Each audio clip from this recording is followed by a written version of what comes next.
बिस्मिल्लाहिर्रहमानिर्रहीम। अस्सलाम वालेकुम स्टूडेंट्स। अपने पिछले लेक्चर के अंदर हमने बीसीजी पढ़ना शुरू किया था और बीसीजी के हमने एग्ज़ाम क्वेश्चन भी किए थे, प्रैक्टिस क्वेश्चन भी किए थे और एक क्वेश्चन मैंने आपकी ज़िम्मेदारी डाला भी था कि आपके पास जून 2021 का क्वेश्चन है, आपसे रिक्वेस्ट थी वो आप सॉल्व करें और if you face any sort of problem with that question then you can WhatsApp me और फिज़िकली भी आप मुझसे आके सवाल के बारे में वर्किंग कर सकते हैं, पूछ सकते हैं। दूसरा बच्चे मैंने आपको बताया था कि ये जो हमारा एरिया है ये चैप्टर नंबर 4 का एरिया है और ये हमने चैप्टर नंबर 3 में पढ़ा था। गलती से मैंने आपको यहाँ चैप्टर नंबर 4 लिखवा दिया था, ये मैंने एरर रेक्टिफाई करना था। असल में ये पुरानी किताब जो BMS थी उसमें ये चैप्टर नंबर 3 में था। तो ये बेसिकली अब एग्जामिनर ने इसको जो नई किताब आई है उसमें चैप्टर नंबर 15 में मूव कर दिया है, मार्केटिंग के चैप्टर के अंदर। तो इंशाल्लाह प्रोडक्ट लाइफ साइकिल को मार्केटिंग में पढ़ेंगे, इसको यहाँ हम डिस्कस नहीं करेंगे। हम अपनी SPM की किताब को फॉलो करते जाएंगे। तो SPM की किताब के मुताबिक चैप्टर नंबर 3 के अंदर जो हमारे मेन कंटेंट थे वो हमने सारे के सारे मैनेज कर लिए हैं। उसमें हमारे पास मेजर कंपोनेंट थे पोर्टर 5 फोर्सेस, वो हमने कंप्लीट कर लिया। उसमें हमारे पास दूसरा बड़ा इंपॉर्टेंट फैक्टर था जिसका नाम है बच्चे हमारे पास BCG बोस्टन कंसल्टेंट ग्रुप, ये दोनों हमने कंप्लीट कर लिए। Now I am going to start chapter number 4 और ये कैपेबिलिटी एनालिसिस वहाँ पर पढ़ा जाएगा।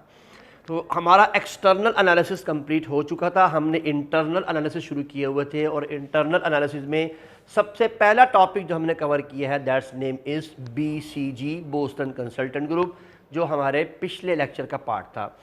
आज बच्चे हम चैप्टर नंबर 4 चलेंगे। तो चैप्टर नंबर 4 में जो हमारे पास चीज़ें हैं पहले हम उनको डिस्कस करेंगे और उसके बाद फिर हम आगे चल देंगे कि और इसमें मज़ीद हमने क्या क्या चीज़ें डिस्कस करनी है, क्या पढ़नी है। तो हमारा चैप्टर नंबर जो 4 है ये उसके मेजर कंटेंट हैं जो आपने पढ़ने हैं। कस्टमर नीड एनालिसिस बच्चे ये आप चैप्टर नंबर 3 में पहले भी पढ़ चुके हैं। उसके साथ साथ वैल्यू चेन, आज का हमारा मेन कंटेंट वैल्यू चेन होगा।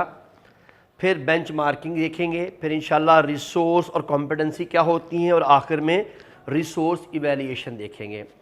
तो ये हमारे मेन कंटेंट है। इसमें एक कंटेंट मिस है जो हमारे इस नई किताब में मेंशन है and that is what, that is SWOT analysis, SWOT।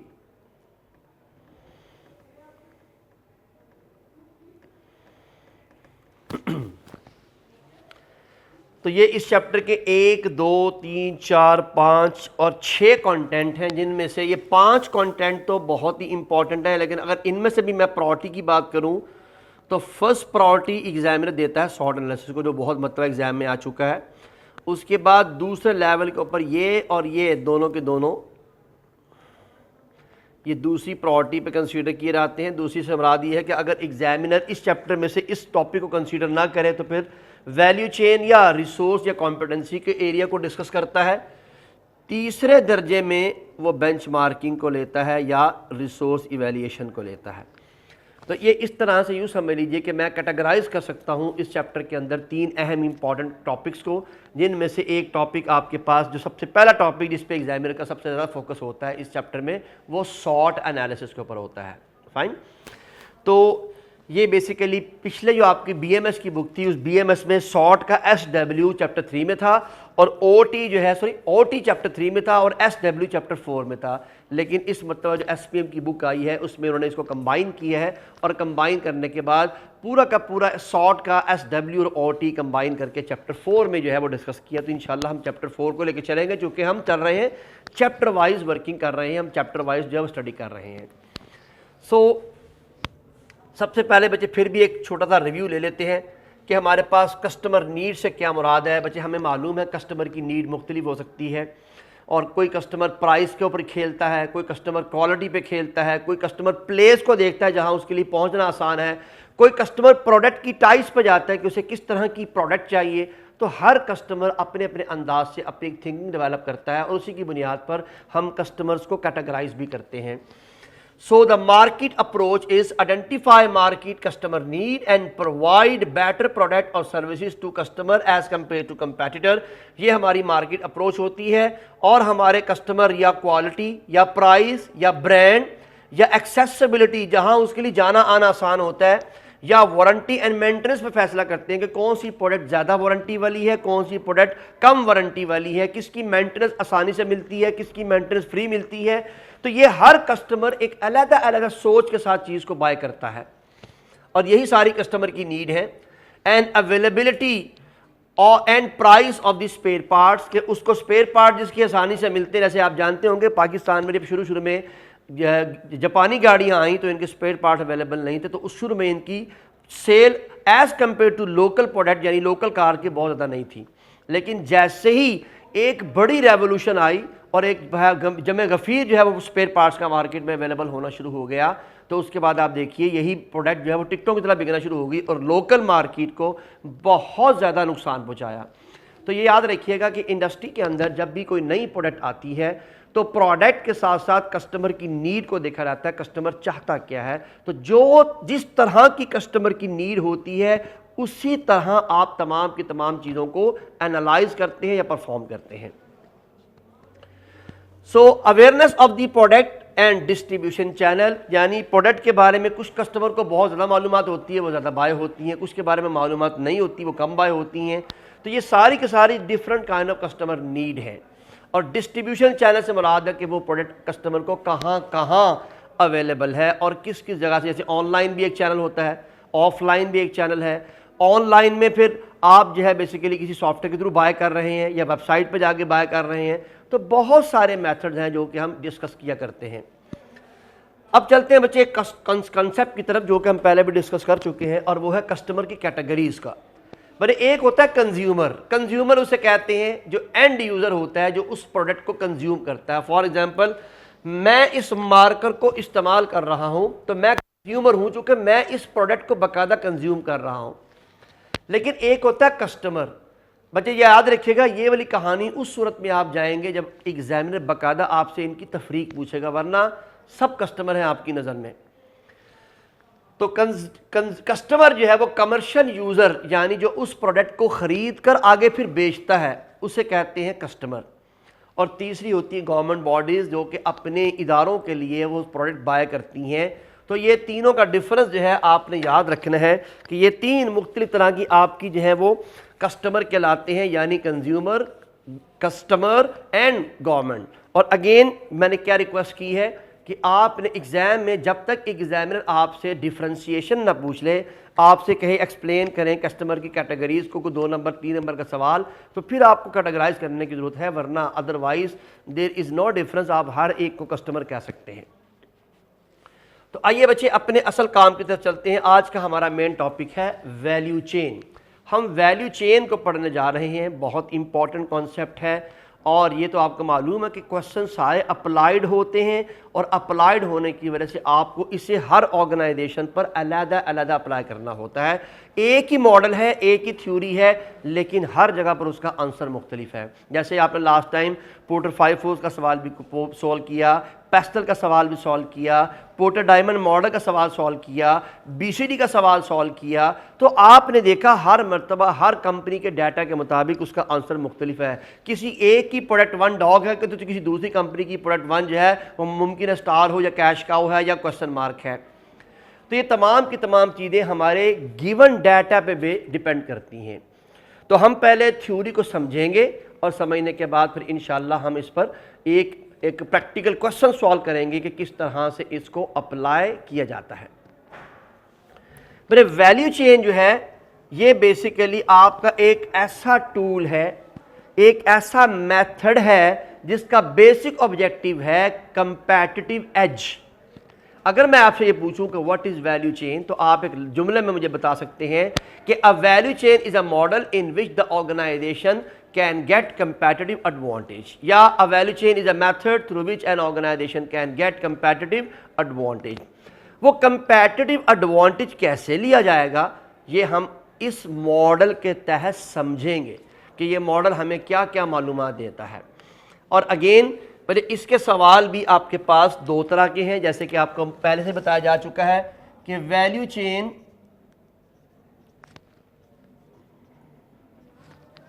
में अगेन 2 तरह के सवाल हैं। एक सवाल तो सिंपल है, मेरे सिंपल से क्या मुराद है? एग्जामिनर कहता है एक्सप्लेन, डिफाइन, डिस्कस। अब ये तीनों की तीनों चीजें आपके लिए कोई एप्लीकेशन नहीं है, अप्लाई एप्लीकेशन नहीं है। एक्सप्लेन कह रहा है या आपसे कह रहा है कि इसके फीचर बता दीजिए, या आपसे कहता है डिस्कस करें, और इस तरह के जुमले जब आपसे रिक्वेस्ट किए जा रहे होते हैं तो ये सिंपल इंफॉर्मेशन होती है। और इसकी आसान पहचान क्या होती है कि आपको कोई केस स्टडी नहीं दी जाती, एक लाइन के अंदर क्वेश्चन जो है वो आपसे पूछ लिया जाता है। जबकि अप्लाइड क्वेश्चन आता है तो अप्लाइड क्वेश्चन के दो पार्ट आपको मालूम है, एनालिसिस, जो कि ज्यादा चांस एनालिसिस ही का होता है, और या फिर उसका सॉल्यूशन, जिसके तीन नाम है आपको मालूम है कि या वो स्ट्रेटजी कह देता है या रिकमेंडेशन का लफ्ज़ इस्तेमाल कर देता है कि रिकमेंड कीजिए कि हमें क्या करना चाहिए, जैसे कि लास्ट में आपने सवाल सॉल्व किया था या मैनेज किया था। तो ये एग्जामिनर का स्टाइल है और एग्जामिनर इसको बहुत ज़्यादा फोकस करता है। एग्जामिनर इसका बड़ा ख्याल रखता है कि किस तरह से इस तमाम के तमाम प्रोसेस को मैनेज किया जाए। तो ये सारी की सारी जो चीज़ें हैं बच्चे हमारे पास, ये एनालिसिस, सॉल्यूशन और सिंपल सवाल, ये अब आपको जज करना होता है। ये तो आपको मालूम है कि इसका चांस तो बहुत कम है, ये एग्ज़ाम में आना कोई बहुत, यानी मेरे ख्याल के मुताबिक तो ये सवाल नहीं आ सकता, लेकिन हमें उसकी तैयारी भी साथ साथ करनी, जब हम पढ़ रहे होते हैं उसकी तैयारी साथ ही हो जाती है। तो अब हम जब मॉडल पढ़ रहे होंगे तो वो डाटा है जो आप एज इट इज़ एक्सप्लेन कर सकते हैं, एज इट इज़ उस पर लिख सकते हैं। वेयर एज जब आप बात कर रहे होते हैं अप्लाइड की, तो अप्लाइड में आपको मालूम है एक तो केस स्टडी होती है, और केस स्टडी के साथ साथ वो आपको बाकायदा तौर पर उसके साथ फिर आगे बताता है कि पार्ट ए में ही दोनों बातें बता दें, या जैसे आपने लास्ट टाइम सवाल सॉल्व किया था उसमें उसने कहा था कि इसको अप्लाई भी करें, रिकमेंड भी करें। लेकिन मुमकिन है कि सवाल के पार्ट ए में एनालिसिस मांग ले और सवाल के पार्ट सी में या बी में सॉल्यूशन मांग ले। ये डिपेंड करता है एग्जामिनर के ऊपर कि एग्जामिनर इस काम को किस तरह से मैनेज करता है। तो आइए बच्चे सबसे पहले मॉडल के बारे में तफसील लेते हैं कि वैल्यू चेन जो है बच्चे वो हमारा एक ऐसा मॉडल है जो कि कंपैटिटिव एज के लिए इस्तेमाल किया जाता है।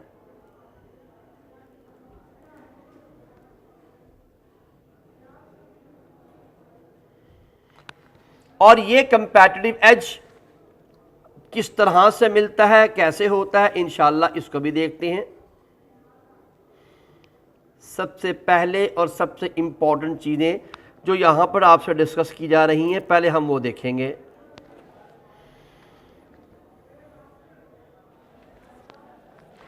जी, पहला जुमला क्या कंप्लीट हुआ? आपने एग्जाम का सवाल सॉल्व कर रहे हैं, आपने वैल्यू चेन पे एक एक्सप्लेनेशन देनी है या वैल्यू चेन का आंसर देना है। एक जुमले में आप जरूर बताइए एग्जामिनर को, a value chain is the model, a value chain is the method which is used to get competitive advantage by any organisation.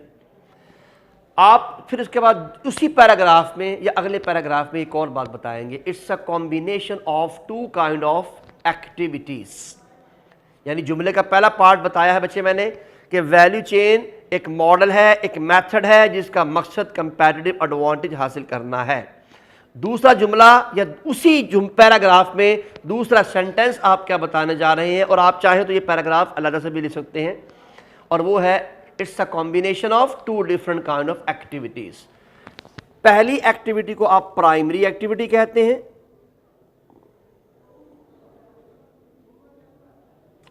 और दूसरी एक्टिविटी को आप सपोर्टिव एक्टिविटी कहते हैं। तो ये दो हमारे पास एक्टिविटीज है, प्राइमरी एक्टिविटीज एंड सपोर्टिंग कह ले, सपोर्टिव कह ले, एक ही बात है। एग्जामिनर दोनों को एक्सेप्ट करता है और किताबों में भी दोनों जुमले नजर आते हैं, सपोर्टिंग एक्टिविटीज या सपोर्टिव एक्टिविटीज। दोनों में क्या फर्क है? सबसे पहले तो आपको एग्जामिनर को एक्सप्लेन करना है, और बेहतर यह है कि एक्सप्लेन कर दे, आप ना भी करें। अगर अप्लाइड सवाल हो तो फिर तो बिल्कुल जरूरत नहीं है, लेकिन अगर आपका यह सवाल सिंपल का है तो फिर तो आपको लिखकर बताना पड़ेगा कि दोनों का बेसिक ऑब्जेक्टिव क्या है। तो मैं दोनों का बेसिक ऑब्जेक्टिव बता रहा हूं बच्चे। प्राइमरी एक्टिविटीज का बेसिक ऑब्जेक्टिव है कि they are use in competition.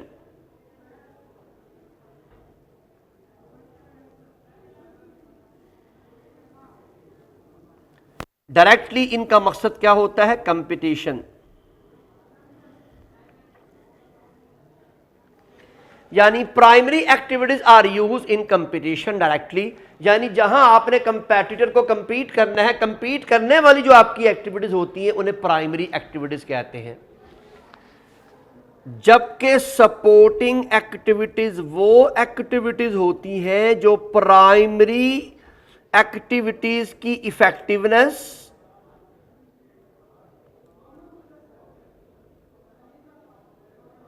And efficiency को इनहेंस कर देती हैं।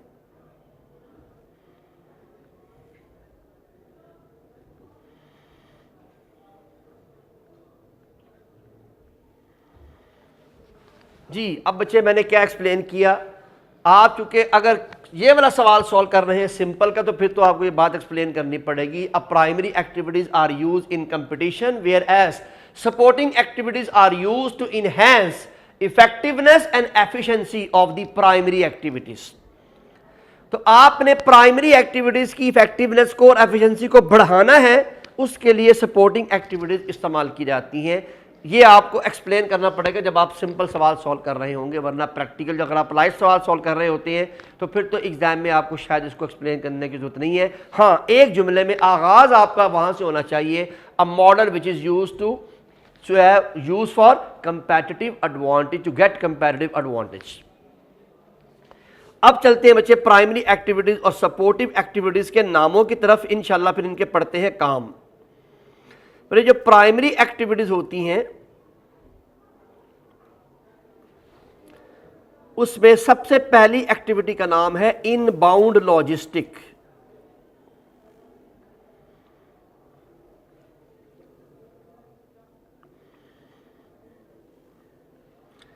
दूसरी आपके पास है ऑपरेशंस,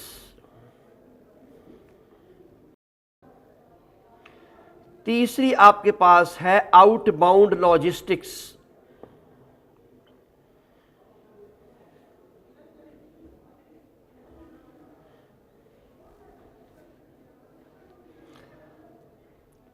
चौथी आपके पास है सेल्स एंड मार्केटिंग, लेकिन ये होती मार्केटिंग है, सेल्स ना लिखे तो बेहतर है।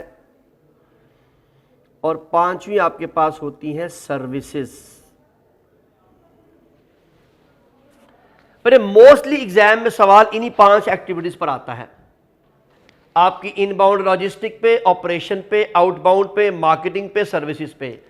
अगर तो मैं इस सवाल की बात करूं तो ये एनालिसिस आप करने जा रहे हैं, डाटा आपको गिवन होगा और आप उस डाटा में से आइडेंटिफाई करेंगे कि आपके पास इनमें से कौन कौन सी एक्टिविटी का डाटा कहां कहां लिखा हुआ है। जिस तरह आपने बच्चे पोर्टर 5 फोर्स, पेस्टल और जो है पोर्टर डायमंड मॉडल में किया था कि पहले डाटा की तकसीम, जिसको डाटा सेगमेंटेशन कहते हैं, और फिर उस पर कमेंट कि ये ऑर्गेनाइजेशन के लिए इफेक्टिव है, इनइफेक्टिव है, फायदेमंद है, नुकसानदेह है, ये सारी बातें आप उसमें डिस्कस करेंगे। तो प्राइमरी एक्टिविटीज 5 है। लेकिन बच्चे अगर एनालिसिस का सवाल है तो मैं रिक्वेस्ट करूंगा कि आपको ये पता कैसे लगेगा कि ये डाटा कहां लिखा हुआ है। मैं बगैर कोई चीज पढ़ाए आपको 5 ऑर्गेनाइजेशन के फंक्शनों के नाम बताता हूं, आप उसको एसोसिएट कर लीजिए। इंशाल्लाह 99.9 नहीं 100% आंसर परफेक्ट होगा। आपको कभी भी सवाल में गलती का तस्वुर भी ना पैदा करें आप। इट डिपेंड्स कि आप इसको याद कितना रखते हैं। और ये मैं आपको बताता हूं कि अगर आपको ऑर्गेनाइजेशन का डाटा दिया जाए और उस डाटा में आपसे यह कहा जाए कि ऑर्गेनाइजेशन कोई चीज परचेज कर रही है,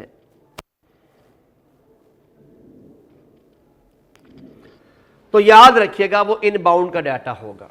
इसलिए कि इनबाउंड कहते हैं इनपुट ऑफ द सिस्टम को, जो चीज ऑर्गेनाइजेशन में आ रही होती है उससे हम ऑर्गेनाइजेशन की इनपुट कहते हैं। तो वो जुमला याद करना मुश्किल है, ये आसान है। आप एनालिसिस का सवाल सॉल्व कर रहे हैं, पैराग्राफ में डाटा लिखा हुआ है, हमें कैसे मालूम होगा कि ये ऑर्गेनाइजेशन की परचेजिंग है?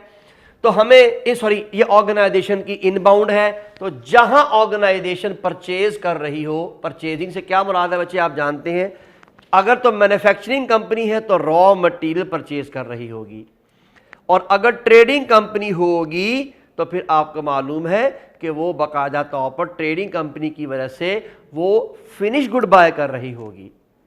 तो याद रखिएगा, फिनिश गुड बाय कर रहे हो या रॉ मटेरियल बाय कर रहे हो, दोनों सूरतों में ये ऑर्गेनाइजेशन की इनबाउंड लॉजिस्टिक कहलाएगी। इसमें दूसरी बात क्या याद करनी है, वो है आपकी प्रोडक्ट, जो भी आप रॉ मटेरियल खरीद रहे हैं उसको स्टोर करना, यानी उसकी स्टॉक टेकिंग करना। ये मैं प्लस के साइन के साथ लगा रहा हूं, यानी आपको ये बात कैसे पता लगेगी कि इनबाउंड का डाटा है, अगर कोई चीज खरीदते ही उसको स्टोर कर लिया जाए। कब? बिफोर प्रोडक्शन, ऑपरेशन से पहले पहले जो भी काम आपने कर लिया, याद रखिए वो आपका इनबाउंड कहलाएगा। मैं फिर दोबारा रिपीट कर रहा हूं, इनबाउंड में पहला तो जुमला है परचेज करना, वो तो आपको समझ में आ गया, लेकिन परचेज करके उस फिनिश गुड को या उस फिनिश गुड को अपने पास स्टोर कर लेना, महफूज कर लेना बिफोर प्रोडक्शन, तो याद रखिए उसे आप इनबाउंड में ही प्लॉट करेंगे। दूसरी इंपॉर्टेंट चीज है ऑपरेशन। ऑपरेशन से मुराद बच्चे आपके पास बहुत सारे काम होते हैं, मैं यहां पर मेंशन कर देता हूं। फॉर एग्जांपल मैन्युफैक्चरिंग या प्रोडक्शन,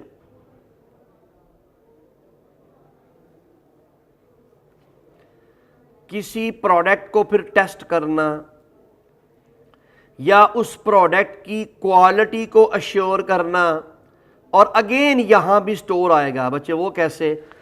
ऑपरेशन यानी प्रोडक्शन के दौरान जो आप इन्वेंट्री को स्टोर कर रहे हैं, उस इन्वेंट्री को आप ऑपरेशन में डालेंगे। बच्चे प्लीज यहां भी स्टोर आया है, ये देखिएगा। ये स्टोर से मुराद क्या है कि ये आपने परचेज करके प्रोडक्शन से पहले स्टोर किया है, ये प्रोडक्शन के दौरान स्टोर हो रहा है। आउटबाउंड का डाटा कैसे पता लगेगा कि आउटबाउंड का डाटा है? It's very simple. अगर आपने कोई सेल कर ली है, आपकी ऑर्गेनाइजेशन ने कोई चीज डिस्पैच करनी है, अब डिस्पैच भी चूंकि सेल को प्रेजेंट करती है, एंड प्लस यहां दोबारा स्टोर आना है। स्टोर से क्या मुराद है? प्रोडक्शन के बाद जो चीज स्टोर होगी उसको आप आउटबाउंड में मैनेज करेंगे। इसका मकसद यह हुआ कि मेरी ऑर्गेनाइजेशन में जो स्टॉक टेकिंग हो रही है वो 3 लेवल पे हो रही है।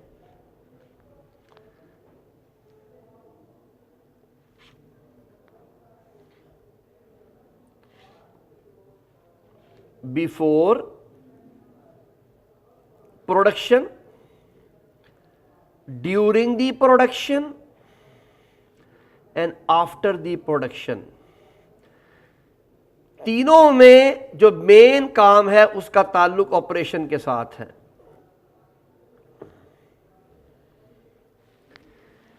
ऑपरेशन से पहले चीज स्टोर होगी तो वो इनबाउंड में जाएगी, ऑपरेशन के दौरान कोई चीज स्टोर होगी तो ऑपरेशन में जाएगी, और अगर वो चीज ऑपरेशन के बाद कंप्लीट फिनिश प्रोडक्ट बनने के बाद अगर वो स्टोर हो रही है तो वो आपकी यानी आउटबाउंड में चले जाएगी। तो इससे मुराद है ये तीनों कॉन्सेप्ट आपने याद रखे हैं। अब चलते हैं बच्चे मार्केटिंग। मार्केटिंग को याद करने का आसान फार्मूला है, आप अपनी ऑर्गेनाइजेशन या प्रोडक्ट को जो सा भी मेथड ऑफ एडवर्टीजमेंट इस्तेमाल करेंगे,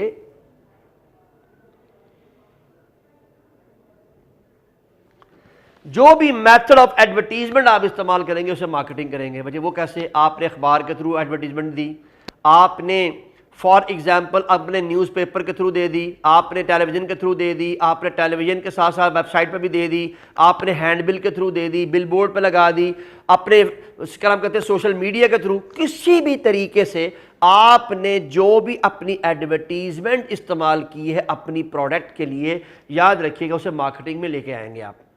ये आसान मेथड है, मैं कुछ चीज नहीं पढ़ा रहा आपको, सिर्फ एनालिसिस करना बता रहा हूं कि डाटा लिखा होगा, आप जज कैसे करेंगे कि ये डाटा किससे बिलोंग करता है। And the last point is, पहले मैं जरा ये मिटा लूं जी,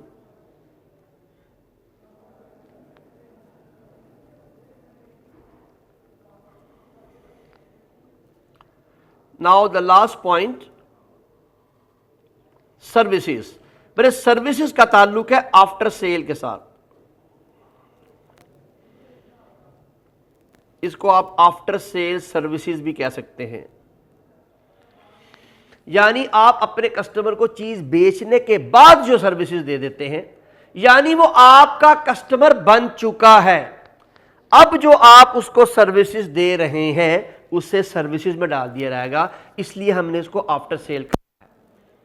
तो ये बच्चे बहुत आसान सा तरीका है इसको याद करने का, वरना डाटा तो मौजूद है। हम ये वाला काम आप इसमें नहीं कर सकते, सिंपल सवाल में सॉल्व नहीं कर सकते। ये तो वो आपको मैंने डाटा की पहचान का तरीका बताया है कि आपने डाटा को पहचानना किस तरह से है। तो ये बच्चे आपके पास, मैं जरा इसको आगे मजीद लेके चलूं। ऑपरेशन को हम प्रोसेस कहा करते हैं, आउटबाउंड को हम आउटपुट कहा करते हैं। बस इस तीन को आप लिंक करेंगे, यानी कोई चीज कंपनी में आई, फिर उस पर ऑपरेशन हुआ और फिर उसने आपने उसकी आउटपुट निकाल ली, तो इसको हम बेसिकली इस पे अप्लाई करते हैं अपनी ऑर्गेनाइजेशन पे। बच्चे 99.9% एग्जाम में सिर्फ दो तरह की ऑर्गेनाइजेशन का सवाल आता है, या मैन्युफैक्चरिंग ऑर्गेनाइजेशन का और या फिर ट्रेडिंग ऑर्गेनाइजेशन का। और मैं बता चुका हूं कि अगर inbound of the manufacturing company होगी तो रॉ मटेरियल होगा, अगर इनबाउंड ऑफ ट्रेडिंग कंपनी होगा तो वो फिनिश गुड होगी। लेकिन ऑपरेशन दोनों में होंगे। फर्क क्या होगा, इस ट्रेडिंग कंपनी के ऑपरेशन जो है वो टेस्ट होगा, क्वालिटी कंट्रोल होगा खाली, जबकि मैन्युफैक्चरिंग कंपनी प्रोडक्शन भी करेगी, फिर टेस्टिंग भी करेगी, फिर क्वालिटी एश्योरेंस भी करेगी। इसी तरह बच्चे आउटबाउंड, ट्रेडिंग कंपनी की आउटबाउंड सीधा सेल होगी, जबकि आपकी मैन्युफैक्चरिंग कंपनी की जो आउटबाउंड होगी वो सेल तो होगी, डिस्पैचिंग भी होगी, स्टोर भी होगी, लेकिन फिनिश गुड भी हो सकती है। मैं FG लिख रहा हूं जी, जगह नहीं है मेरे पास तो मैंने FG लिख दी है फिनिश गुड्स के लिए। तो ये अब बातें आपको याद रखनी है। मैंने बहुत सारी टेक्निकल बातें आपसे डिस्कस कर ली हैं, गो के मैं भी आपको ये रिटन फॉर्म में दिखाता भी हूं, यहां पर प्रेजेंट भी करता हूं, इसलिए इन बातों का ख्याल रखना बहुत ज़रूरी है। वो कहता है कि ये सारी की सारी वो एक्टिविटीज़ हैं, अगर इन पे फोकस किया जाए तो ऑर्गेनाइजेशन को कंपैटिटिव एडवांटेज मिल जाता है। अब चलते हैं बच्चे हमारे पास सपोर्टिंग एक्टिविटीज़ क्या हैं। सपोर्टिंग एक्टिविटीज़ उन एक्टिविटीज़ को कहते हैं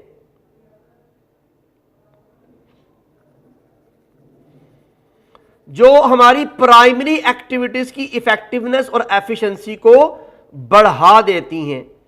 तो लुक एट दिस, वो कौन कौन सी एक्टिविटीज हैं। Number 1 HRM, human resource management. अब बच्चे जरा यहां गौर से देखिए कितनी इंपॉर्टेंट बात वो यहां हमें मेंशन करके बता रहा है कि हमारी ऑर्गेनाइजेशन अगर अपनी परचेज की जो भी हमारी जो HR है, अगर वो सही तरीके से उनको मैनेज कर ले तो आपकी परचेज अच्छी हो सकती है। और आपको मालूम होगा कि HR के काम होते क्या है बच्चे। HR के असल काम होते हैं लोगों को मोटिवेट करना, यानी हायर करना, पहले फायर करना, उनको कंपनी से निकालना, या उनको मोटिवेट करना, या उनकी ट्रेनिंग करना। ये सारे के सारे काम हैं। अब अगर बच्चे हमारी ऑर्गेनाइजेशन ने ये सारे के सारे कामों में से जो जिस डिपार्टमेंट को जरूरत है उसको प्रोवाइड कर दिया, तो अब बच्चे देखिएगा इनबाउंड लॉजिस्टिक में अगर मैंने स्पेशलिस्ट लोग हायर किए हुए हैं तो वो परचेजिंग अच्छी करेंगे। अगर मैंने प्रोडक्शन में स्पेशलिस्ट लोग हैं तो वो चीज यूनिक बनाएंगे। अगर मैंने आउटबाउंड में अपने एक्सपर्ट लोग हायर किए तो वो सेल बढ़ा देंगे। अगर मैंने अपनी मार्केटिंग फंक्शन के लिए HR अच्छी हायर की हुई है तो वो मार्केटिंग इंप्रूव कर देंगे। अगर मैंने कस्टमर सर्विसेज के लिए लोग हायर किए हुए हैं तो वो कस्टमर केयर को ज़्यादा फोकस करेंगे। इस तरह बच्चे अगर मैं इनके लिए मोटिवेशन, ट्रेनिंग, कोऑर्डिनेशन का कॉन्सेप्ट इस्तेमाल करूं तो ये चीजें सब जगह पर बार बार अप्लाई की जा सकती हैं। तो ये देखिएगा, हमने कहा था सपोर्टिव एक्टिविटीज प्राइमरी एक्टिविटीज की इफेक्टिवनेस और एफिशिएंसी को बेहतर कर देती हैं। इसी तरह दूसरा बड़ा एरिया एचआर के बाद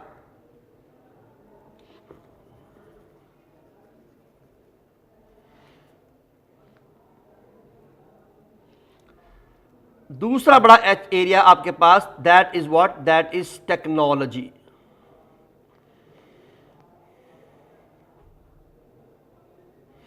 मेरे यहां सबसे इंपॉर्टेंट चीज टेक्नोलॉजी का यूज है। अब अगर आपकी ऑर्गेनाइजेशन जो है वो टेक्नोलॉजी का सही इस्तेमाल कर रही है, तो आपको मालूम है कि अगर मैं पूरी दुनिया से इन यानी परचेजिंग करने के लिए ई कॉमर्स के कॉन्सेप्ट को अप्लाई करूं तो क्या ख्याल है, मुझे दुनिया जहां से सस्ते, अच्छे और सप्लाई की मुसलसल तरसील को इंप्रूव करने में हेल्प मिल सकती है। तो मैंने अपनी टेक्नोलॉजी के जरिए पूरी दुनिया से बाइंग करना शुरू कर दी। मैंने अपनी एक टेक्नोलॉजी के जरिए ऐसा डेवलपमेंट की कि मैं अपनी प्रोडक्ट पूरी दुनिया को सेल भी कर सकता हूं। तो देखिए बच्चे, मेरी इनबाउंड आउटबाउंड भी बढ़ गई।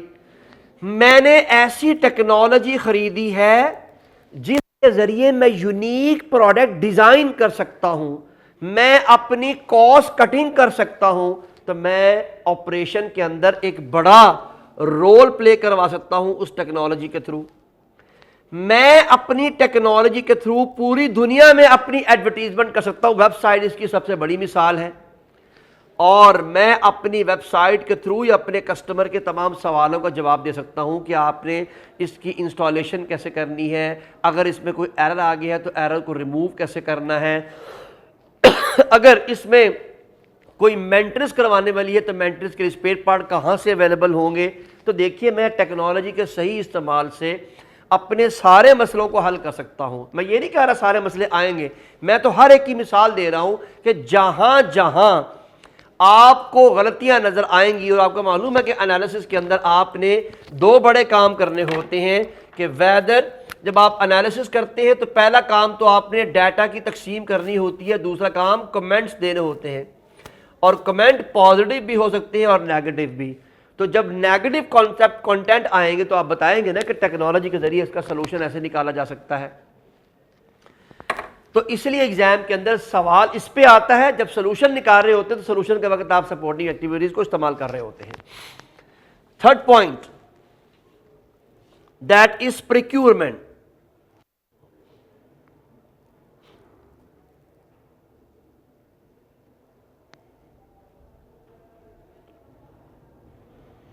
मेरे प्रोक्यूरमेंट कहते हैं खरीदारी को। अब आपके जहन में एक सवाल आएगा कि फिर इनबाउंड लॉजिस्टिक में और प्रोक्यूरमेंट में क्या फर्क है। ये बच्चे बहुत उम्दा कॉन्सेप्ट है। इनबाउंड से मुराद होती है वो चीजें खरीदना जिनको आपने बाद में बेचना है।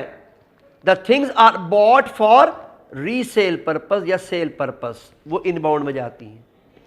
और यहां वो प्रोक्यूरमेंट है जिनका मकसद उस चीज को सेल करना नहीं है, बल्कि उससे ऑफिस को सपोर्ट करना मकसद होता है। ऑफिस को सपोर्ट, मिसाल के तौर पर आपकी ऑर्गेनाइजेशन ने 10 गाड़ियां खरीदी हैं और वो 10 गाड़ियां अपने स्टाफ को देनी है। तो आप देखिए, आपने गाड़ियां बेचनी नहीं है, तो आप उस बाइंग को प्रोक्यूरमेंट में प्लॉट करेंगे उस इंफॉर्मेशन को। लेकिन अगर आपने वो गाड़ियां खरीदनी है, आप एक जो है फॉर एग्जांपल हमारी ऑर्गेनाइजेशन जो है वो एक शोरूम है गाड़ियों का, तो वो तो खरीद के आगे बेचते हैं, तो उनके लिए वो फिनिश गुड बाय की जा रही है और आगे बेचनी है। तो जब खरीद कर बेचने का ऑब्जेक्टिव हो तो इनबाउंड लॉजिस्टिक इस्तेमाल किया जाता है। और जब आपने उसको खरीद कर ऑर्गेनाइजेशन के इस्तेमाल करना हो तो उसे प्रोक्यूरमेंट कहा जाता है। So the last point is what, the last supporting activity is that is infrastructure.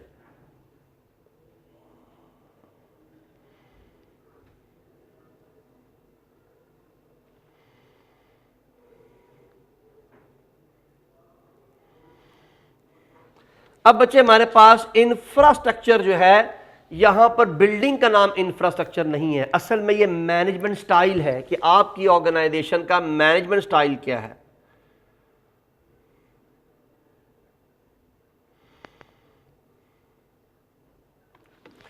इससे मुराद है आप सेंट्रलाइज अंदाज से चीज़ों को मैनेज कर रहे हैं, डिसेंट्रलाइज तरीके से मैनेज कर रहे हैं, आप फ्लैट स्ट्रक्चर डेवलप कर रहे हैं, आप जो है वो अपनी ऑर्गेनाइजेशन में टॉल स्ट्रक्चर के थ्रू काम कर रहे हैं, आपकी ऑर्गेनाइजेशन डिविजनल स्ट्रक्चर है या फंक्शनल स्ट्रक्चर है, ये सारी की सारी चीज़ें आपकी इंफ्रास्ट्रक्चर कहलाती है, जो काम करने का अंदाज होता है आपकी ऑर्गेनाइजेशन का। तो ये बच्चे मैंने एक आपको कंप्लीट ओवरव्यू दिया है, और ये ओवरव्यू अप्लाइड सवाल के लिए था ताकि आपको एक मर्तबा समझ में भी आ जाए। आल दो कि अब मैं ये थ्योरी पढ़ाऊंगा, उस थ्योरी के अंदर आप ये सवाल भी सॉल्व कर सकते हैं और उसके डाटा को यहां पर भी अप्लाई कर सकते हैं। तो आइए अब इसको हम एक नज़र फिर से देख लेते हैं कि हमारे पास क्या क्या चीज़ें मौजूद हैं और क्या क्या चीज़ें हमने लर्न करनी है और क्या क्या चीज़ हमारे पास मौजूद है। Look at this.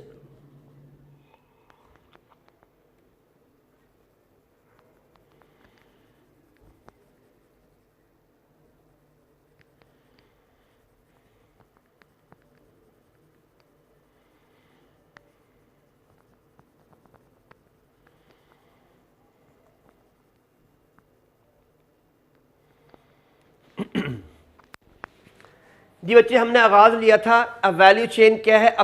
एक ऐसा मॉडल या मेथड है जिसके जरिए कंपैटिटिव एडवांटेज लिया जाता है।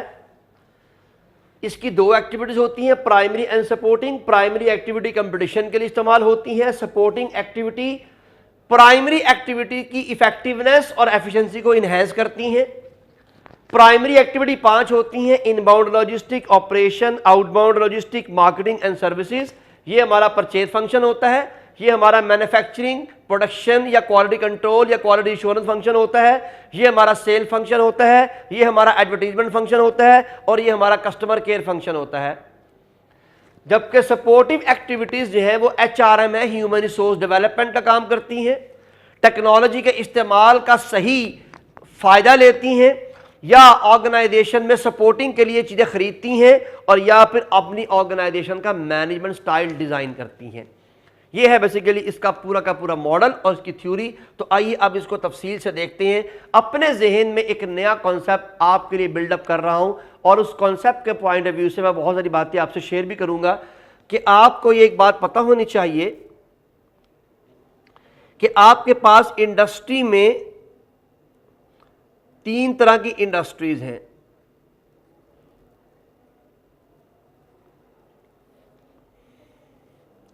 एक आपके पास होती है फॉर एग्जाम्पल मैन्युफैक्चरिंग इंडस्ट्री,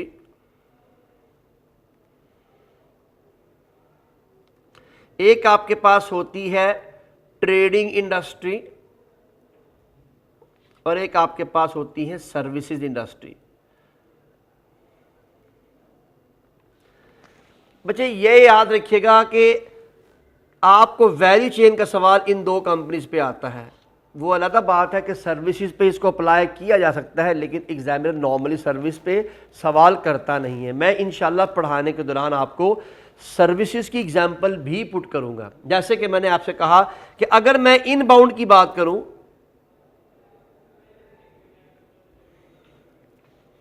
तो इनबाउंड के लिहाज से मैन्युफैक्चरिंग कंपनी की इनबाउंड जो होगी वो रॉ मटेरियल होगी, मैं RM लिख रहा हूं। ट्रेड कंपनी की इनबाउंड फिनिश गुड्स होंगी, मैं FG लिख रहा हूं। लेकिन बच्चे सर्विस इंडस्ट्री में आपको देखना पड़ेगा। मैं सर्विस इंडस्ट्री में फॉर एग्जांपल बात करता हूं किसी इंस्टीट्यूट की, तो इंस्टीट्यूट के पॉइंट ऑफ व्यू से सर्विस इंडस्ट्री की इनबाउंड स्टूडेंट होंगे। अब आप कहेंगे आपने तो कहा था कि सर परचेज फंक्शन, लेकिन मैंने आपको अर्ज की है कि सर्विस इंडस्ट्री में वो इसी वजह से आपको अप्लाई नहीं करवाता कि आप इसको आसानी से टैकल नहीं कर सकते, क्योंकि हर सर्विस इंडस्ट्री की इनबाउंड डिफरेंट हो जाएगी। लेकिन मैं फिर भी आपको मालूमात दे देता हूं कि स्टूडेंट इसलिए है कि आपने ऑपरेशन स्टूडेंट पर करना होता है, क्योंकि पढ़ाया स्टूडेंट को जाता है, जबकि यहां पर फिनिश गुड को टेस्ट किया जाता है ऑपरेशन में। यहां रॉ मटेरियल को आगे जाके ऑपरेशन में कन्वर्ट किया जाता है इनटू फिनिश गुड। तो इसलिए जिस चीज पर ऑपरेशन होता है उसको इनबाउंड कहते हैं। और अगर मैं आउटबाउंड की बात करूं तो मैन्युफैक्चरिंग कंपनी की आउटबाउंड फिनिश गुड हो सकती है। देखिए दोनों का डिफरेंस, यहां फिनिश गुड इनबाउंड थी, यहां फिनिश गुड आउटबाउंड है। द रीजन इज व्हाट, ये ट्रेडिंग कंपनी की आउटबाउंड थी और ये मैन्युफैक्चरिंग कंपनी की आउटबाउंड है। ये ट्रेडिंग कंपनी की इनबाउंड थी, ये ट्रेडिंग कंपनी की आउटबाउंड है, इसलिए कि दोनों का फर्क है। जबकि ट्रेडिंग कंपनी में इसमें चूंकि सेल तो आनी आनी है, इसमें खाली सेल आएगी। जबकि बच्चे अगर मैं इंस्टीट्यूट के पॉइंट ऑफ व्यू से पास बात करूं तो मैं यहां रिजल्ट की बात करूंगा। रिजल्ट से क्या मुराद है, कितने लोग फेल हुए, कितने लोग पास हुए, वहां कॉन्सेप्ट ही कुछ और है। अब मैं अगर ऑपरेशन की बात करूं तो यहां ऑपरेशन है मैन्युफैक्चरिंग या प्रोडक्शन। यहां सिर्फ आप टेस्टिंग कर रहे होंगे या आप कोई लेबल लगा रहे होंगे अपनी कंपनी का, या क्वालिटी चेक कर रहे होंगे आप। जबकि इंस्टीट्यूट के अंदर जो ऑपरेशन होता है वो लेक्चर्स होते हैं। तो इन बातों का ख्याल रखिएगा बच्चे। ये मैंने टेबल सिर्फ इसलिए बनाया है ताकि आपको ये बात याद रहे कि ये काफ़ी कॉम्प्लेक्स होता है, इसलिए नॉर्मली एग्जामिनर सर्विसेज पे सवाल नहीं देता, सिर्फ और सिर्फ ट्रेडिंग और मैन्युफैक्चरिंग के ऊपर ही सवाल पुट करता है। तो आइए अब इस तफसील को पढ़ लेते हैं बच्चे। What is inbound? Things which are bought for selling purpose, यानी वो चीजें जो खरीद कर आगे बेचनी होती हैं। ये किसके लिए बच्चे? ये ट्रेडिंग कंपनी के लिए जुमला है। दूसरा, थिंग्स विच आर बॉट, ये बच्चे याद रखिएगा सवाल में इस वक्त मेन फोकस जिस वर्ड के ऊपर है वो बॉट के ऊपर है। चीजें खरीदी जाती हैं, क्यों? ताकि उनको आउटपुट में कन्वर्ट किया जा सके, कन्वर्ट देम इनटू आउटपुट। तो ये मैन्युफैक्चरिंग इंडस्ट्री के लिए जुमला है। And entities which convert into output, यहां बॉट का लफ्ज नहीं आया क्योंकि ये सर्विस इंडस्ट्री की बात हो रही है। अभी मैंने स्टूडेंट की एग्जांपल दी थी। अब आपने सवाल के मुताबिक देख लेना है कि सवाल इंडस्ट्री का आया हुआ है, सवाल आपका मैन्युफैक्चरिंग का आया हुआ है, सवाल आपका ट्रेडिंग का आया हुआ है। इनमें से एक लफ्ज, एक जुमला लिखेंगे आप उस एग्जाम के आंसर में जब आप ये वाला सवाल सॉल्व कर रहे होंगे। नेक्स्ट एग्जाम्पल, रॉ मटेरियल की खरीदारी, फिनिश गुड की बाइंग। तो अब आपको मालूम है कि रॉ मटेरियल की बाइंग मैन्युफैक्चरिंग कंपनी के लिए है, फिनिश गुड्स की बाइंग ट्रेडिंग कंपनी के लिए है। एंड स्टॉक बिफोर प्रोडक्शन, ये बात बता चुका हूं बच्चे आपको कि अगर आपने प्रोडक्शन से पहले पहले या ऑपरेशन से पहले पहले जो स्टॉक अपने पास मेंटेन किया है उसे आपने इनबाउंड में डालना होता है। और यहां बच्चे लिखा हुआ सेंड ऑर्डर, इससे क्या मुराद है बच्चे? सेंड ऑर्डर से मुराद है ऑर्गेनाइजेशन ऑर्डर सेंड कर रही है सप्लायर को। क्योंकि आप जानते हैं कि ऑर्डर ऑर्गेनाइजेशन हमेशा सप्लायर ही को सेंड किया करती है, इसलिए कि अगर आप यहां ये लिखेंगे कस्टमर इज सेंडिंग ऑर्डर तो वो आपकी सेल की बात हो रही है, उसको आप आउटबाउंड में प्लॉट करेंगे। जब ऑर्गेनाइजेशन ऑर्डर सेंड करती है तो ऑर्गेनाइजेशन हमेशा ऑर्डर वसूल करती है कस्टमर से और सप्लायर को ऑर्डर देती है सामान खरीदने के लिए। तो जुमलों का बड़ा ख्याल रखना है बच्चे, ये अंग्रेजी की मार नहीं है, इस अंग्रेजी के पीछे एक कॉन्सेप्ट है। Send order is nothing, send order by is important, कि किसकी तरफ से भेजा जा रहा है। अगर ये ऑर्डर ऑर्गेनाइजेशन सेंड कर रही है तो ये इनबाउंड में जाएगा, अगर ये सेंड ऑर्डर कस्टमर की तरफ से भेजा जा रहा है तो फिर ये आउटबाउंड में जाएगा, क्योंकि कस्टमर खरीदारी करना चाह रहा है और सेल आउटबाउंड में जाती है। सेकंड पार्ट हमारे सामने है आउटबाउंड, मैं इसी के बिल्कुल सामने लिख रहा हूं। What is outbound? The result of output या रिजल्ट ऑफ ऑपरेशन, ऑपरेशन के बाद जो फाइनल चीज आपके सामने आती है, जो एंड यू चीज आपके सामने आती है, उसे कहते हैं आउटबाउंड। एग्जाम्पल फिर मौजूद है बच्चे, कंपनी की सेल, फिनिश गुड। अब बच्चे जो सेल है ये मैन्युफैक्चरिंग के लिए भी अप्लाई होनी है, ट्रेडिंग के लिए भी अप्लाई होनी है, लेकिन फिनिश गुड सिर्फ और सिर्फ मैन्युफैक्चरिंग के लिए इस्तेमाल होनी है। और ऑर्डर रिसीविंग, अब देखिए बच्चे ऑर्डर रिसीविंग में फिर वही कहानी आ गई, जैसे सेंड ऑर्डर था इस तरह ऑर्डर रिसीविंग भी है। ऑर्डर रिसीविंग, अगर तो रिसीव कर रही है organization order by customer, send हुआ है, और रिसीव कौन कर रहा है, ऑर्गेनाइजेशन, तो ये आउटबाउंड है। चूंकि ऑर्गेनाइजेशन जब कस्टमर का ऑर्डर वसूल करती है तो वो सेल के लिए होता है। लेकिन अगर आप ये कह रहे हैं the order received by supplier, तो इससे मुराद है कि आपकी ऑर्गेनाइजेशन ने ऑर्डर सेंड किया था, ये बात इनपुट, ये बात आपकी इनबाउंड में चले जाएगी। तो बच्चे मैंने पहले भी अर्ज की है, इस बात का बड़ा ख्याल रखना है आपने, ये मैं इसको बाकायदा सर्कल कर रहा हूं, इसको बड़े ध्यान से इस्तेमाल करना है आपने इन अल्फाज को, बगैर किसी वजह के आपने बगैर सोचे समझे इसको इस्तेमाल नहीं कर लेना। पहले पूरी सेंस क्रिएट करनी पड़ेगी कि ये किस मकसद के लिए यहां आपको बताया गया है। गुड डिस्पैच, भाई ये भी सेल को प्रेजेंट कर रहा है। डिलीवरी ऑफ गुड, ये भी सेल को प्रेजेंट कर रहा है। डिस्ट्रीब्यूशन ऑफ गुड, ये भी सेल को प्रेजेंट कर रहा है। And stock holding after production, ये मैं बता चुका हूं कि आपकी अगर प्रोडक्शन करने के बाद अगर आपने कोई चीज अपने पास महफूज कर ली, यानी रॉ मटेरियल की हालत को तब्दील करने के बाद या फिनिश गुड खरीदने के बाद उस पर कोई ऑपरेशन किया, ऑपरेशन करने के बाद आपने उसको जो महफूज किया है उसे आप हमेशा आउटबाउंड में स्टोर करेंगे, आउटबाउंड में वो डाटा प्लॉट करेंगे। नाउ ऑपरेशंस, ऑपरेशन क्या होता है, the process to convert input into output, यानी इनपुट को आउटपुट में कन्वर्ट करने का जो प्रोसेस है, जो आपका प्रोसीजर है, उसे आप प्रोसेस कहते हैं। इसमें कौन कौन से काम हो सकते हैं बच्चे, मैन्युफैक्चरिंग, ये काम तो सिर्फ मैन्युफैक्चरिंग कंपनी कर सकती है। टेस्टिंग ऑफ प्रोडक्ट, ये मैन्युफैक्चर भी कर सकते हैं, ये ट्रेडर भी कर सकते हैं। पैकिंग दी प्रोडक्ट, प्रोडक्ट को पैक करना, बच्चे ऐसा भी तो मुमकिन है कि आप फिनिश गुड ले रॉ फॉर्म में और आगे आप उसको अपनी पैकिंग में कन्वर्ट कर लें, ये काम मैन्युफैक्चरिंग भी कर सकती है, ये काम आपकी ट्रेडिंग कंपनी भी कर सकती है। रीपैकिंग दी प्रोडक्ट, ये काम ट्रेडिंग करती है, क्योंकि आपने किसी दूसरी कंपनी से सामान लिया, आपने उसका पैक उतारा, अपना पैक चढ़ाया और आगे चीज सेल कर दी। लोगो या अपना मोनोग्राम प्लेस करना, ये काम मैन्युफैक्चरिंग वाले भी कर सकते हैं, ट्रेडिंग वाले भी कर सकते हैं। लेबल प्लेसिंग, उस प्रोडक्ट पे अपना लेबल लगाना। लेक्चर डिलीवरिंग, ये आपको मालूम है सर्विस इंडस्ट्री का पार्ट है। क्वालिटी एश्योरेंस, ये दोनों कर सकते हैं, मैन्युफैक्चरर भी कर सकते हैं, ट्रेडर भी कर सकते हैं। Stock handling during the manufacturing operation, ये आपका काम सिर्फ आपके मैन्युफैक्चरिंग कंपनीज करेंगी। तो मैंने आपको हर एक के बारे में इसलिए इतनी तफसील से बताया है ताकि लिखते वक्त या एनालिसिस का सवाल सॉल्व करते वक्त आपका फोकस जो है वो बहुत ज्यादा एक चीज पर रहना चाहिए। मार्केटिंग, मार्केटिंग बच्चे है way to advertise the product और ऑर्गेनाइजेशन, आप अपनी ऑर्गेनाइजेशन या अपनी प्रोडक्ट को लोगों के सामने कैसे पेश करते हैं, लोगों को अपनी प्रोडक्ट या ऑर्गेनाइजेशन की अवेयरनेस कैसे जनरेट करते हैं। There are different methods.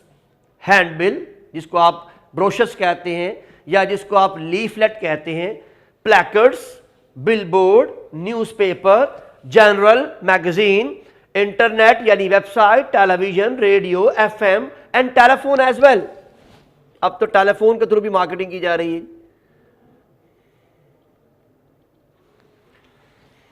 Now the last one is services, and services mean all services which are provided after sale, यानी आपके कस्टमर को दी जाती है, कैंडिडेट्स को नहीं दी जाती। मेंटेनेंस, अपनी प्रोडक्ट की मेंटेनेंस। ट्रेनिंग, टेस्टिंग, किसकी ट्रेनिंग, ये आप ट्रेनिंग दे रहे हैं कस्टमर को। अगर ये ट्रेनिंग आप इंप्लॉयज को दे रहे हैं तो ये आपका बनेगा एचआर का पार्ट। याद कीजिए, मैंने भी थोड़ा पहले बताया था। तो हर जुमले के साथ ध्यान से खेलना है आपने। टेस्टिंग, प्लीज, अगर आप कस्टमर को टेस्ट करवा रहे हैं, कस्टमर को, तो फिर ये आपकी सर्विस है। लेकिन आप प्रोडक्ट बेचने से पहले चीज टेस्ट कर रहे हैं कि मैं बेचने से पहले टेस्ट कर लूं, ये लिखा हुआ है, तो याद रखिएगा ये डाटा चला जाएगा ऑपरेशन में। तो इस वैल्यू चेन को आपने बड़े ध्यान से पढ़ना है। ये बहुत ही मुश्किल अंदाज से एग्जामिनर आपके सामने पेश कर सकता है, गो के है बहुत आसान, लेकिन सिर्फ लफ्जों का हेर फेर है, इसका ख्याल आपने रखना है। तो वारंटी, कस्टमर केयर और स्पेयर पार्ट्स की अवेलेबिलिटी।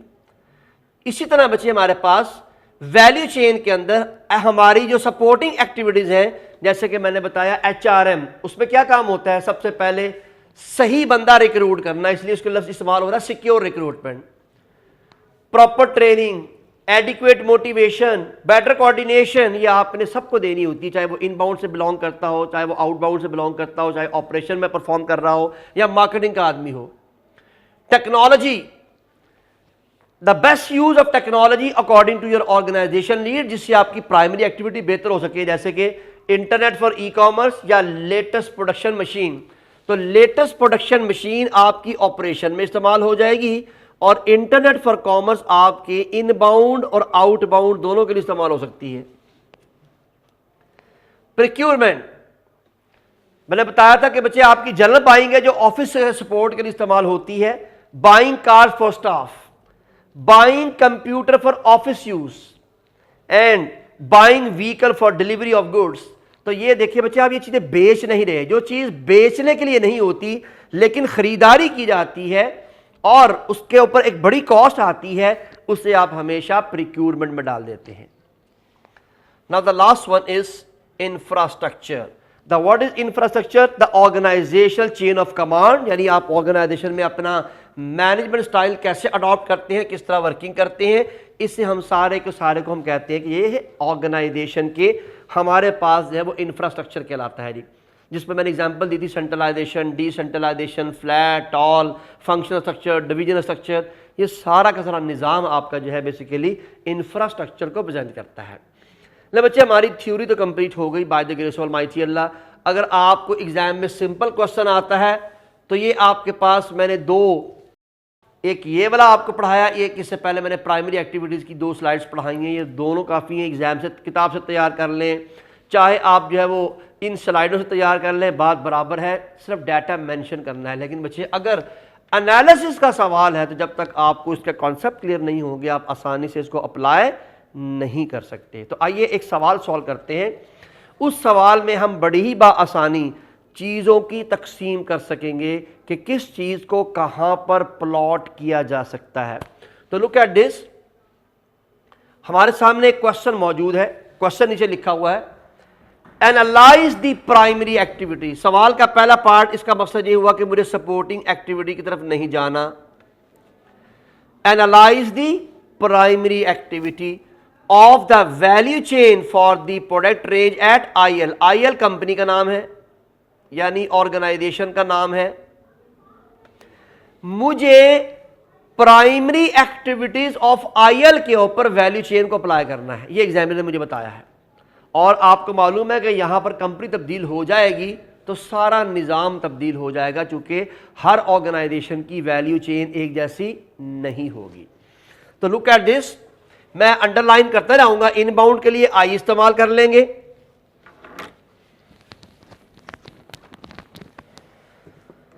यह मैं यहां लिख लेता हूं जी, ये हमारी इनबाउंड है, ये हमारे ऑपरेशंस हैं, ये हमारी आउटबाउंड है, फिर हमारी मार्केटिंग एंड देन सर्विसेज। तो हम इनके आगे अपना अपना डाटा मेंशन करते जाएंगे कि हमने क्या क्या चीज आइडेंटिफाई कर ली है, जैसे कि हम पिछले सवाल में भी कर चुके हैं। IL किस चीज का मुखफ़फ़ है बच्चे? Independent living is a charity that provide living aid for disable people. बड़े अभी तक जो बात समझ में आई, इस जुमले के इख्तिताम तक, ये कोई कमर्शियल ऑर्गेनाइजेशन नहीं है, ये नॉन फॉर प्रॉफिट ऑर्गेनाइजेशन है और इसका बेसिक ऑब्जेक्टिव है कि ये डिसेबल लोगों को उस तरह की एड्स प्रोवाइड करती है या चीज़ें प्रोवाइड करती है जो इस ऑर्गेनाइजेशन में मेन ऑब्जेक्टिव है ऑर्गेनाइजेशन का विजन है। लेकिन बच्चे यहां यह साबित नहीं हो रहा कि ऑर्गेनाइजेशन जो है वो सारी की सारी जो है वो सिर्फ फंड्स पे चलती है। हमें यहां देखना होता है, जबकि आप भी जानते हैं कि नॉन प्रॉफिट ऑर्गेनाइजेशन उसे नहीं कहते जो प्रॉफिट नहीं कमा सकती। हाँ, उनका बेसिक ऑब्जेक्टिव पैसा कमाना नहीं होता, लेकिन मिसाल के तौर बच्चे, ये एक मोबाइल है, इसकी कीमत है 20,000 रुपया, लेकिन मैं गरीब तालिब इल्मों को ये प्रोवाइड करता हूँ, किसी के पास 1000 रुपया तो वो 1000 दे दे, किसी के पास 500 तो 500 भेज देता हूँ। लेकिन बच्चे क्या ख्याल है कब तक अपने पल्ले से ही सारा काम कर सकता हूँ? तो ऑर्गेनाइजेशन में मेरे लोग चैरिटी देते हैं या मेरी ऑर्गेनाइजेशन डोनेशन हासिल करती है, तो मैं गरीबों में ये चीज़ तकसीम कर रहा हूँ ताकि वो पढ़ सकें इसके ऊपर। ये समझ लीजिए टैब है, इस पर वो पढ़ते हैं, तो ये उनको एडवांटेज मिल रहा है, किसी को फ्री भी मिल रही है किसी को। लेकिन बच्चे कुछ लोग कहते हैं आप मुझे दे, मैं आपसे लाख रुपए में ख़रीदता हूँ। अब बच्चा अगर इसकी कीमत जो है वो 25,000 रुपये है और आप मुझे लाख दे रहे हैं, आप मुझे 4 और टैब्स की अमाउंट दे के जा रहे हैं, तो याद रखिए मैं ये नहीं कहूँगा मैंने आपसे प्रॉफिट कमा लिया है। असल में असल अमाउंट से ऊपर जो आप मुझे दे रहे हैं वो चैरिटी है, वो फंड है, तो ये वो वाला काम करते हैं। तो ये याद रखिएगा, non profit organization doesn't mean कि वो प्रॉफिट नहीं कमा सकती, वो कमा सकती हैं, लेकिन वो पैसा मजीद दोबारा ऑर्गेनाइजेशन और आवाम की वेलफेयर के लिए इस्तेमाल होता है। तो फर्स्ट जुमला and first sentence, item like walkers, wheelchair, walking frame, crutches, mobility scooter, bath, lift and bathroom and bed accessories are bought. अब देखिए बच्चे लफ्ज बॉट आया, साथ ही मेरे दिमाग में आ गया कि ये इनबाउंड की बात हो रही है। Are bought what? In bulk from supplier and stored in hangar. मेरे दोनों बातें मेरे सामने आ गई, ये भी इनबाउंड है, ये भी इनबाउंड है, इसलिए कि मैंने खरीदते ही उसको हैंगर में स्टोर कर लिया, अभी मैंने उस पर कोई काम नहीं किया, अभी मैंने उस पर कोई ऑपरेशन परफॉर्म नहीं किया। तो दो बातें मेरे जहन में आई, मैंने दोनों बातें यहां लिख ली। एक तो कंपनी करती है बॉट, आगे लंबी तफसील है, मैं बॉट यहां नहीं लिख रहा, आपको पता होना चाहिए क्या क्या बॉट करती है। वॉकर बॉट करती है, व्हील चेयर बॉट करती है, वॉकिंग फ्रेम बॉट करती है, crutches, mobility scooter, bath lift, bedroom, bathroom, accessories, ये तमाम की तमाम चीजें खरीदती है। मैंने यहां पर सिर्फ अपने लिए बॉट लिख लिया है, आगे की लंबी दुनिया है।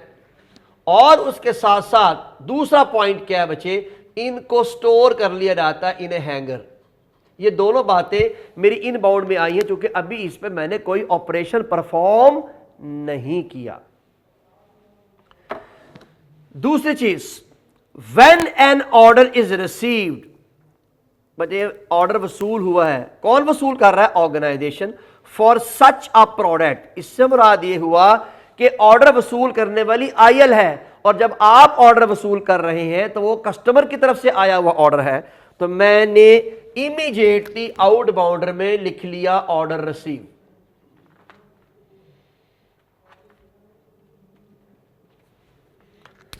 तो ये मेरी आउटबाउंड का डाटा है, ये वाला।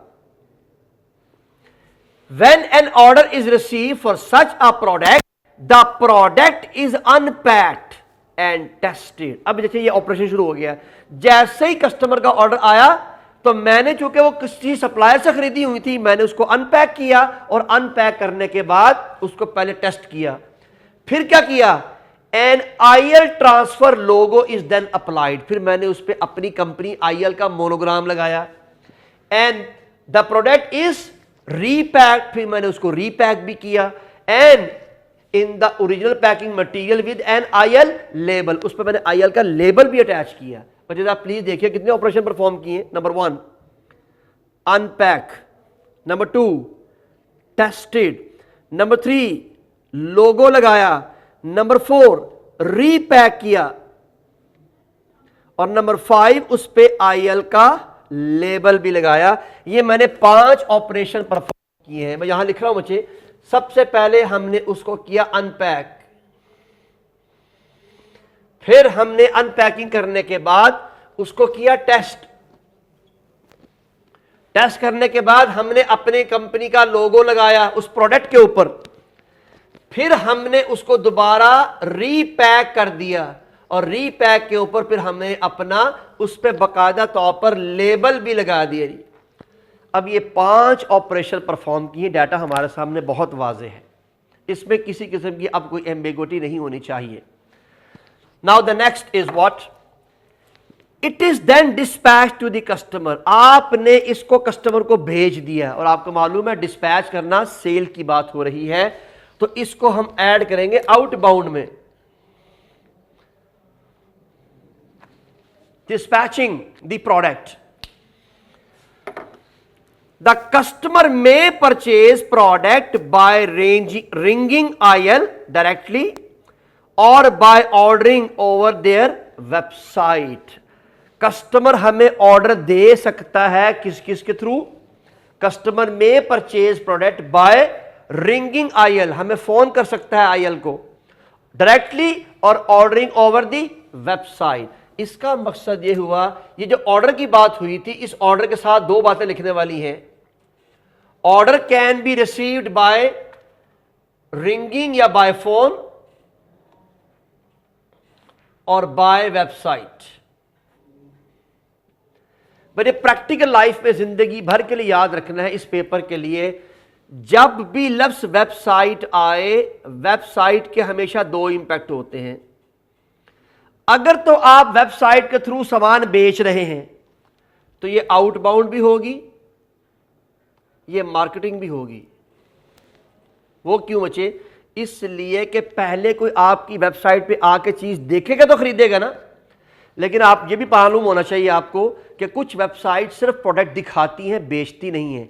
वहां वेबसाइट सिर्फ मार्केटिंग के लिए इस्तेमाल होती है। तो अब सुन लीजिए मेरी बात, वेबसाइट हमेशा मार्केटिंग में जरूर प्लॉट की जाएगी, लेकिन कुछ वेबसाइट जिनके थ्रू सेल परचेज भी होती है उन्हें आप आउटबाउंड में डाल सकते हैं। तो ये बात आपने याद रखनी है आइंदा के लिए, ठीक है जी। तो यहां अब मैंने चूंकि मार्केटिंग में तो जरूर डालना है, तो मैंने वेबसाइट को मार्केटिंग में भी डाल दिया है। मैं कह रहा हूं कि ऑर्गेनाइजेशन अपनी प्रोडक्ट की मार्केटिंग कर रही है थ्रू वेबसाइट। आगे चलिए बच्चे, IL मार्केट इट्स प्रोडक्ट, ये उसने खुद ही मार्केटिंग का डाटा दे दिया है।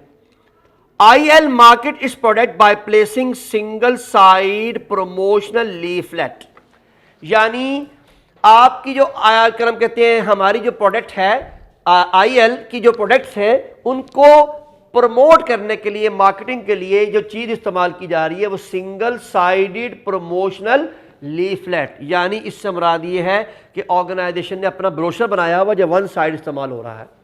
तो मैं इसको मार्केटिंग में लिख रहा हूं, single side leaflet,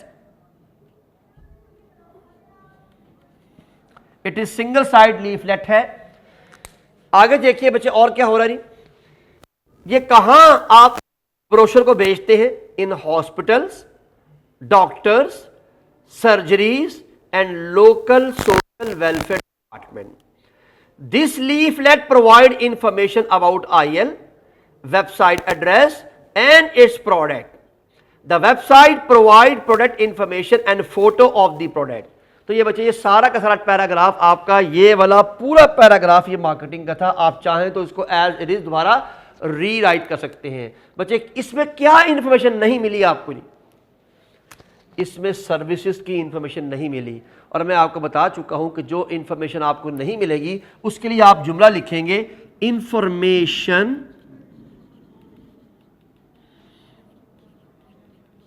about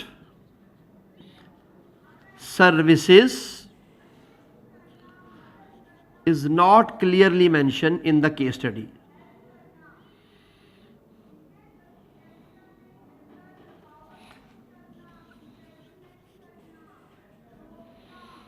Mentioned in case study.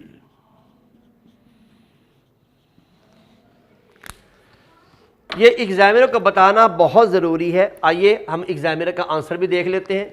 जरा देखिएगा बच्चे, इनबाउंड लॉजिस्टिक में क्या लिखा?